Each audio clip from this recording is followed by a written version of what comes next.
Live from Washington, this is BBC News.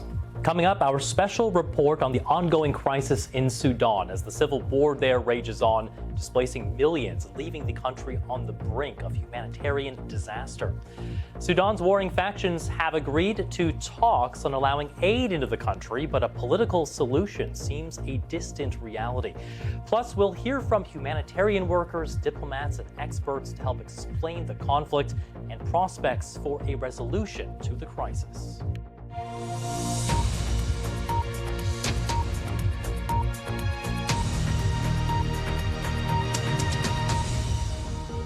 Hello, I'm Carl Nassman. Welcome to this BBC News special report on the war in Sudan. The United Nations recently urged the international community not to forget the civilians caught in the middle of Sudan's civil war. Millions of people in Africa's third largest country are in desperate need of humanitarian aid after some 10 months of fighting now.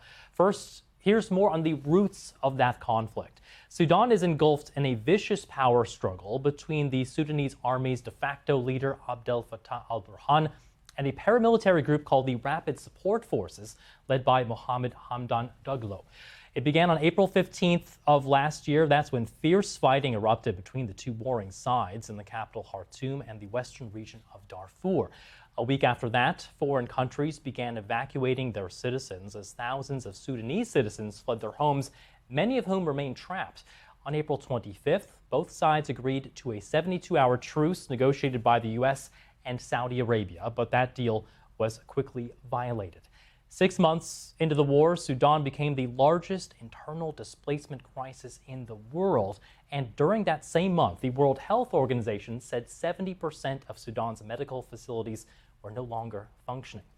The humanitarian crisis on the ground continues to deepen. The UN's humanitarian coordinator, Martin Griffiths, says leaders from both sides have agreed to meet for talks on the delivery of aid, though it's still unclear when that might happen. Mr. Griffiths says at least 25 million people are now in need of immediate help, and the UN has had limited access to the country. The World Food Program reports 18 million people across the country face acute hunger, and nearly 5 million people now face emergency levels of hunger. Security threats and roadblocks have made the work of humanitarian agencies nearly impossible. The UN is appealing for $4.1 billion now to fund humanitarian operations in Sudan, help neighboring countries hosting refugees as well. Here now, the High Commissioner for Refugees speaking from Sudan this week. It is important to reiterate our call, especially to the military leaders here in Sudan.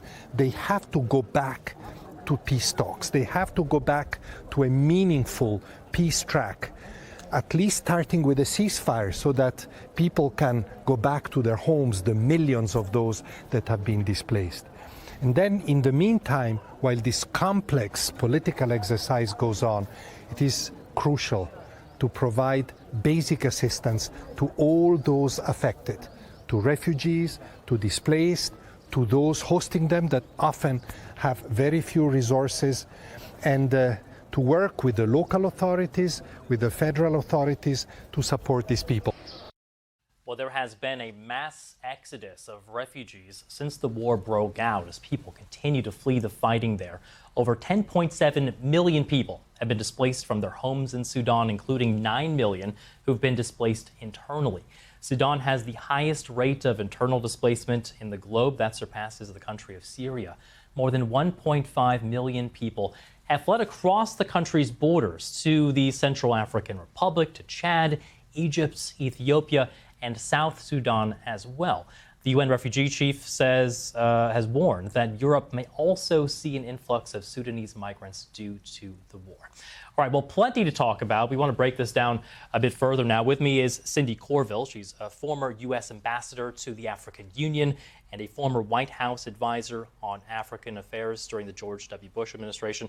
And we have Quscondy Abdulshafi, who's a Sudanese activist and researcher at Peace Direct. Thank you to you both for being here tonight to discuss what has been a 10-month conflict and one seemingly that is not really much closer to a resolution. Ambassador, I'd love to start with you. This has been called by many the forgotten war. Does that label sound right to you? Do you think that the world is paying enough attention to what's going on in Sudan? I think, unfortunately, it is the forgotten war. You've had this situation, the war in Ukraine. Now we have with Palestine and Israel. And we also have a situation in Sudan where we didn't have peace to begin with. This has been a military regime since Bashir was president. So it has had, unfortunately, a long history of military rule and instability. Democracy has never existed. I will say from about 2006 to 2008, when Secretary Rice went to Sudan and met with President Bashir at the time, it was either, she said, cooperation or we're going to move forward on dealing with you. And not since then.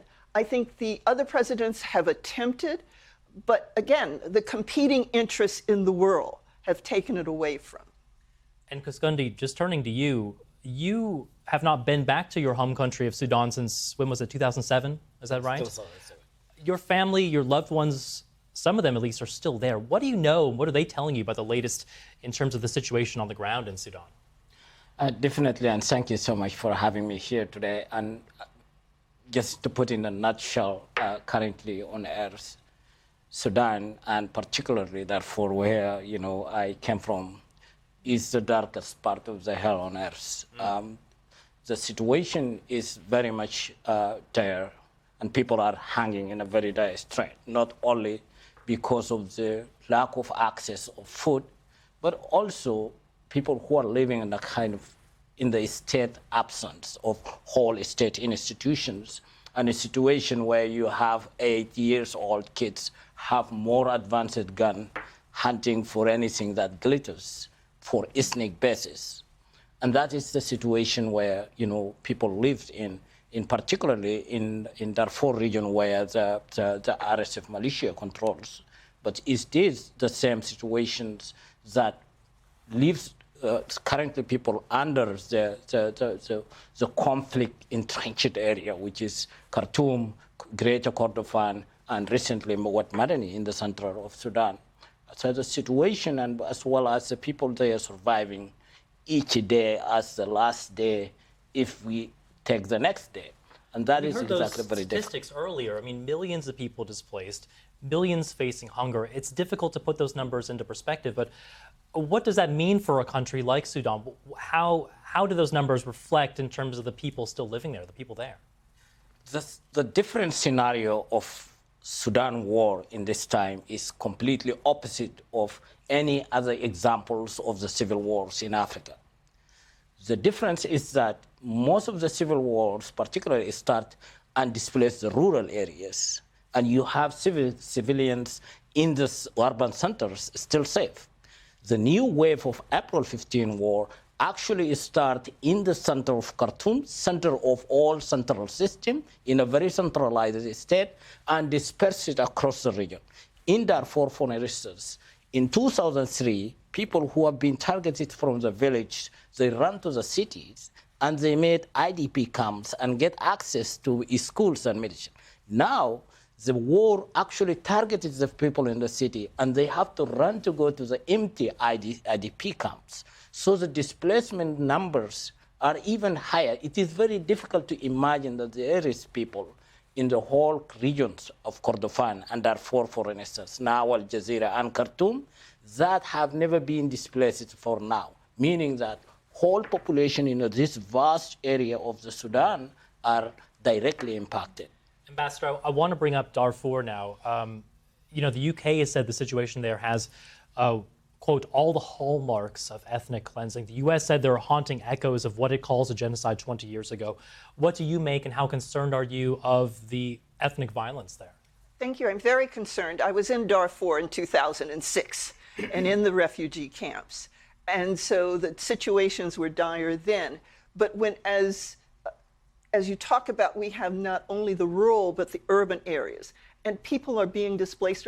We don't have a government functioning to even deliver services, making it impossible for the UN to really deliver services. So even if the US wanted to go in, who are we negotiating with? Because these two generals who work together. These are previously they did. They did, and they both were at the forefront of overthrowing Bashir. So we see a pattern here of regime change taking place. So unfortunately, the people are suffering so much, even those who are going as refugees into Ethiopia, a situation that is not stable as well, or into Chad or Central African Republic. So yes, truly a forgotten people. Would you like to see the Biden administration doing more to, you mentioned it's difficult because there's no one person to negotiate with, but what more could the U.S. be doing? I think I would say for the Biden administration, you know, the Secretary of State made the attempt. You have to have parties who are willing to sit down at the table. So it's difficult. The Secretary of State is doing shuttle diplomacy in a couple of areas, so this is difficult. Not to lessen the situation in Sudan. Perhaps if there were a presidential special envoy, and note I said presidential, not a special envoy from the Department of State, someone who would have the direct ear of the president. And I know there's so much going on for this administration and resources, which we're challenged with to even get to the other countries we're dealing with. But I think that would be the next step in order to better support Secretary Blinken so that his eye is still on it, he's still there to come to the table. But I also think we need partners. So the UK, perhaps those in the Middle East, would also be important to bring to the table and work very closely with the African Union. Ambassador Quscondy, stay where you are, but we'll come back to you in just a moment. But first, we want to turn to another issue in Sudan, and that is the UN Refugee Agency condemning widespread sexual violence against women and girls there, an area specifically controlled by the RSF paramilitary group in Darfur, which has perpetrated both sides in the conflict. Now, the UN says it's being used to, quote, subjugate, terrorize, break, and punish women and girls as a means of punishing specific communities. More than 20 women and girls have been abducted and, quote, chained and held in inhumane, degrading, slave-like conditions. That's according to the United Nations. It says sexual violence linked to the hostilities has impacted more than 100 people, though the real number is likely far higher. Now, gender-based violence as a war tactic is a violation, of course, of the international law. For more, I was joined earlier by Eugene Bion. She's a global spokesperson for the UN Refugee Agency. Thank you so much for being here to speak with us. I want to ask you, first of all, about the situation facing women fleeing Sudan, particularly those leaving the Darfur region. What can you tell us about what's going on right now on the ground? So what we are hearing from the women and girls, women and children in general, who are arriving from Darfur region to Chad, it's continuous and horrendous stories that they experienced in the country back in Sudan.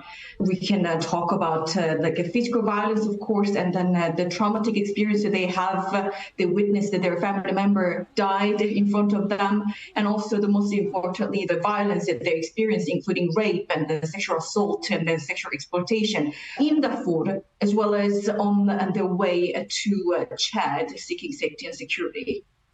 I understand you were recently on the ground in Chad yourself. Help us understand, so people are fleeing Sudan, essentially looking for safety in Chad, and they're not finding it there either. So what is important, the situation in Chad, that almost 90% of who are arriving in Chad is women and children, which is a striking number and a shocking number for us. So the first, they are seeking safety and security because they are experiencing violence, and also that they want to prevent those upcoming violence for them as well as their children. So the mother is bringing 2-3 children, walking days and nights to arrive in Chad. And then also that we have to remember that Chad already hosting over 500,000 people, 500,000 refugees in the country. And now, since the conflict in last year, April, that another 500,000 people are actually seeking asylum in Chad, where you have a lack of food, lack of basic services. So the situation, you can imagine that the crowded transit center, crowded refugee camp, that they are barely having a minimum basic services. Given those conditions that you just described, and given the risks of gender-based violence, how concerned are you and the United Nations about what's taking place there? So what's happening inside of Sudan is, of course, worrisome for us. That the story that we are hearing from women and girls, and not just women and girls, also the men and boys are experiencing a traumatic experience, including sexual violence, is worrisome. And then I personally experienced a lot of women who telling me that how they were raped, how they are experiencing those violence inside of Sudan, and then on the move at the checkpoint. And then a lot of the people are actually not allowed to cross the border as well for a long time. And then when they arrived in Chad, that they're also facing the difficulties of lack of services, lack of food, because the funding of international community is not feeding those people in need. So those are still facing the challenges and difficulty on top of the displaced from and then away from their family member, separated from their family member and away from their home country. When it comes to these incidents of rape or sexual violence there, do we know who's behind these incidents? There had been some reports that the Rapid Support Forces was involved. Is that the case in terms of what you're hearing?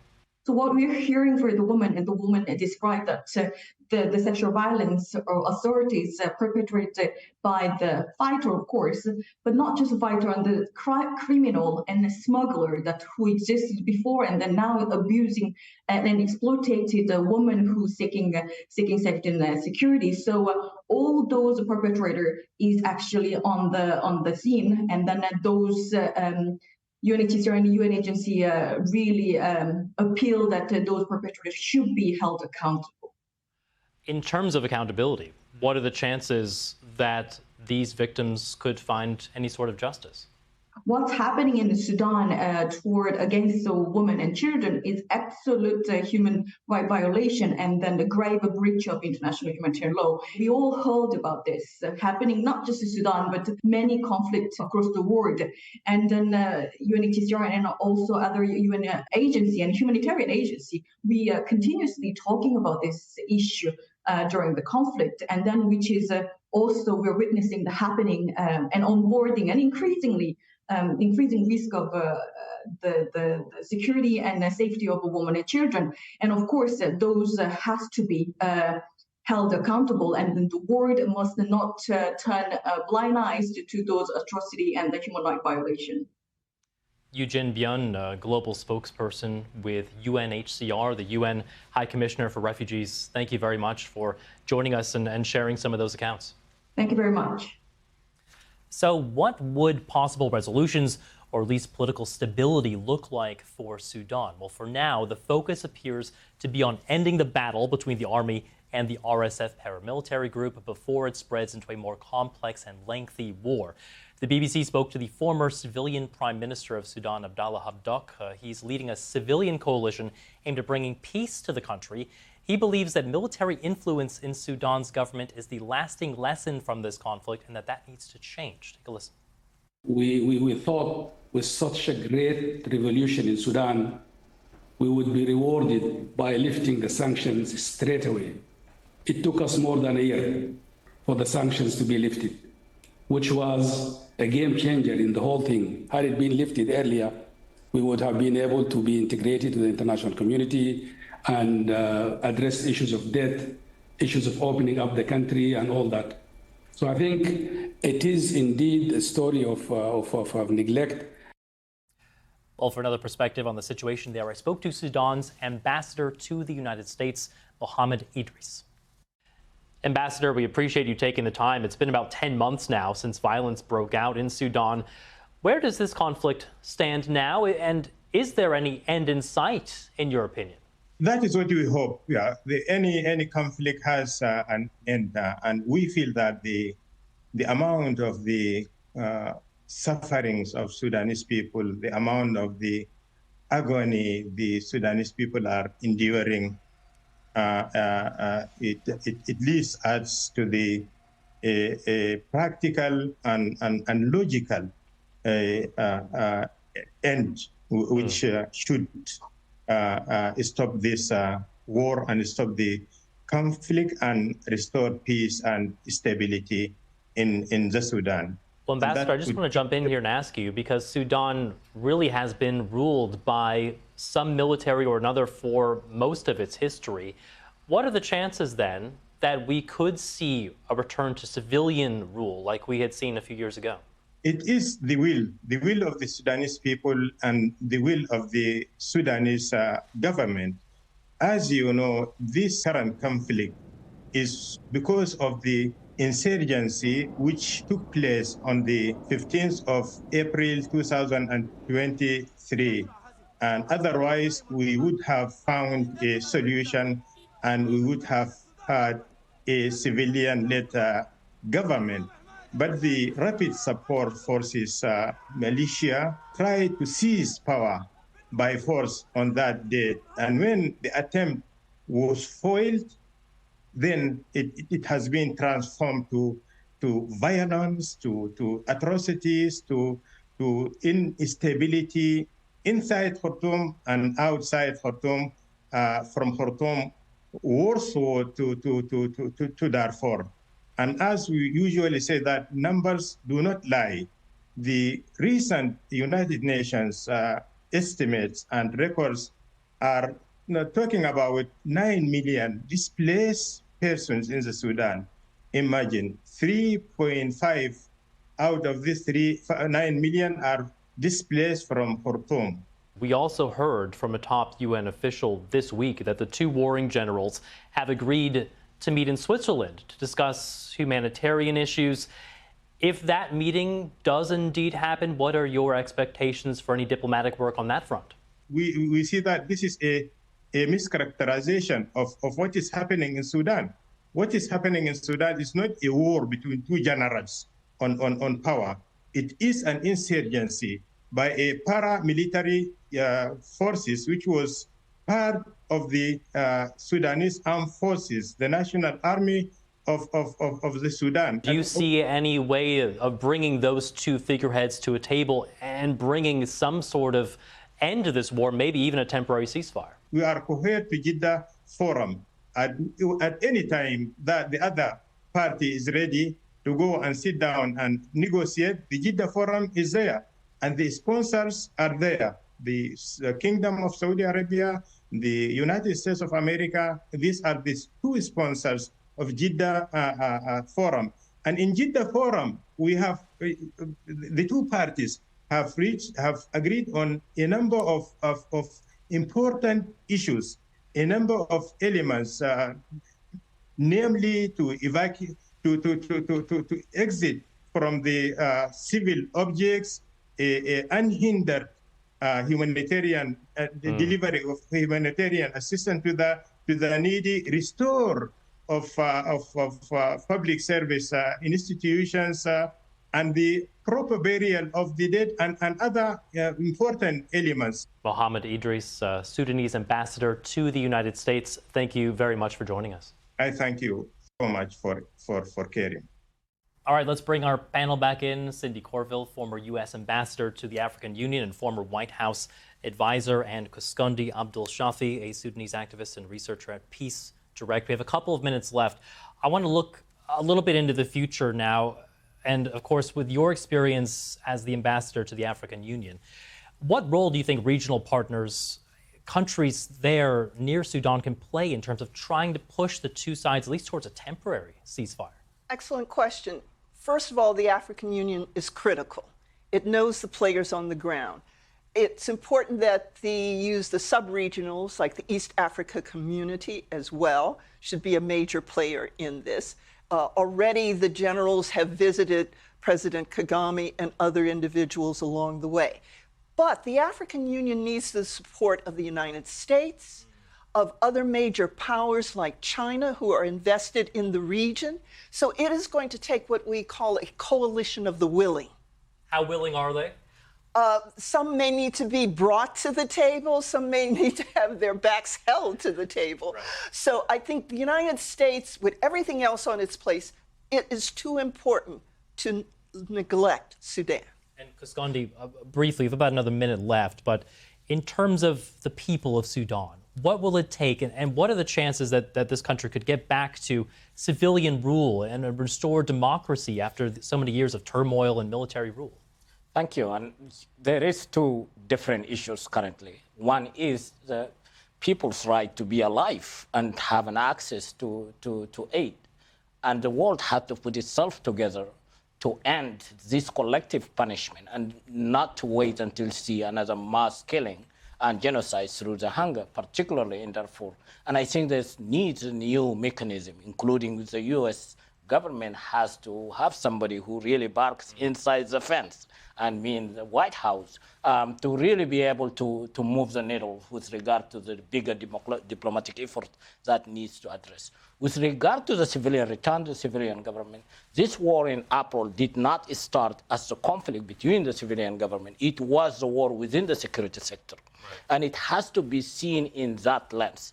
Any political process that incentivizes the warring actors will never lead to solutions. It has to be separated in a different way that really takes that power from them. Thank you so much to you both, and thanks for joining us for this special look at the war in Sudan. We'll have more coming up at the top of the hour.